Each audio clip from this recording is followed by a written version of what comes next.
Just this is Kal Kat, the Kal Kat's turn. This is a review of Star Trek: Strange New Worlds, Memento Mori, latest episode of the series with them doing a cat and mouse game with the Gorn. Not showing them, similar to what they would have done with the Romulan War during Enterprise third season, instead of the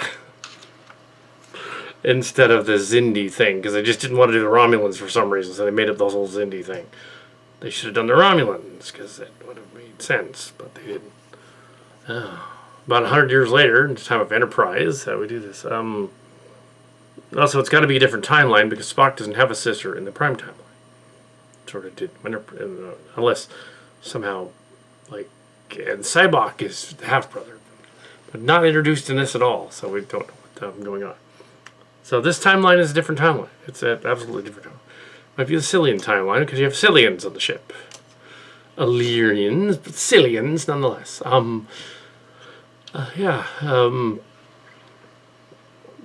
So basically there's a colony that's under attack, and it somehow is near a brown dwarf and a black hole. A small one, apparently. Not a super large black hole, but a small one. They could be in the Cygnus X1 system, maybe? No, they're not. But maybe not. It's similar. So they're in Termarelli space now. They're in Termarelli space. The Gorn look kind of like Termarelli, so there you go. Except they're bad guys in this version. They're Totemus in this version. From Canary space. They're not, but we don't actually see them directly. So we have... I'm not sure where the Uhura and the Line guy end up in the cargo bay, I guess, messing with the controls. There's some weird oddities, because I thought they were in engineering, but then they're in the cargo bay. So what's going on there? But yeah, the premise is a cat and mouse game in a brown dwarf, which they wouldn't be able to survive in. It's not like a gas giant. It's a brown dwarf. Science is they do a lot of technobabble in it. They address the technobabble, and in the original scripts for Deep Space Nine and Voyager, whenever they were doing technobabble, they would say in the script tech. Just they have to make it up later. The director would put in the technobabble. The director would add the technobabble. Say tech. That's all I would say. Activate the tech pulse thing. But yeah,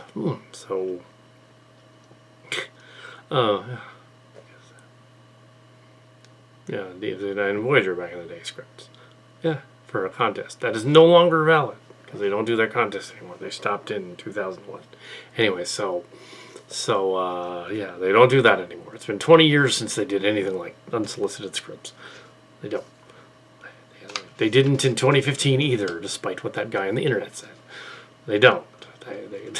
Another person on the internet, their rules, leading to the discovery, which had nothing to do with him, and other things. So, this story is sort of a cat and mouse in the vortex thing, and they escape by blinding the others, kind of like in Hunt for Red October crossed with earlier Wrath of Khan, in a sense. I guess the Khan lady was raised in a colony that was destroyed, but she's not really, the name is just Han, even though it doesn't make sense that they made it to a planet. Yeah, a lot of that earlier stuff doesn't work, probably because in the 60s when they thought of the original Star Trek, they're like, oh, the 1990s are so far off in the distant future that they had world wars and eugenics wars and things thrown in there, not realizing that that's only 30 years in the future. Why did they think any of that stuff was going to happen? Partly what it was is that World War II had just happened 20 years before, so they ruined it. So they're like, oh my goodness, World War II. So they figured it would happen again, so the different Star Trek shows have skirted around the period, the Postatomic Horror of the 1990s to the 2020s in the story, and it's They skirted around it even the new Picard show. They didn't go there. They just didn't go there. They just didn't address it. Enterprise hinted at a second Civil War. That was so was the eugenics war / Civil War thing fought in secret in the 2020s now or something? Or, I don't know. It doesn't make sense. But I don't think they were thinking that far ahead. I think they were thinking, let's do a Memorial Day episode. And a crew Memory Day thing episode. That's what they did. Not half as ham-fisted as the infamous. They did a Halloween one years ago. They had the cat's paw in the original Star Trek. Yeah, they just didn't know. And they dealt with the black star, black hole. And made the ship do time travel. Not in this one. But there was an episode of Star Trek that did that. Also, they did that in the Abrams movies. Where clearly the red matter black hole was, to quote Sheila V from Trek Core, wasn't really a black hole or a wormhole. It was something they made up. Because clearly it had no properties of either. Scatification, destruction, black hole thing that they just made up for the story because, you had to do something scary. Get people from point A to point B, get some MacGuffin, basically. It isn't really a black hole in J.J. Abrams' Trek at all. It's just, it's what it is. And, so they use the black hole toward the end to get away from the Gorn ships. They convince one of the Gorn ships to blow up another one because with a shuttlecraft, they take the shuttlecraft out and they do that. Uhura helps the Anar guy to fix the something in the cargo bay, which becomes engineering and then the cargo bay again. I'm not sure what's going on there.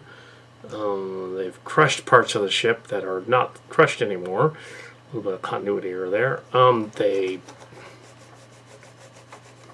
They have people in sickbay, and it doesn't match the triage stuff that's going on. They're taking plasma from others to heal the. So we have, a simple enough plot, sort of Wrath of Khan, but bigger with a black hole in it, basically. That they do the Voyager thing with the Event Horizon.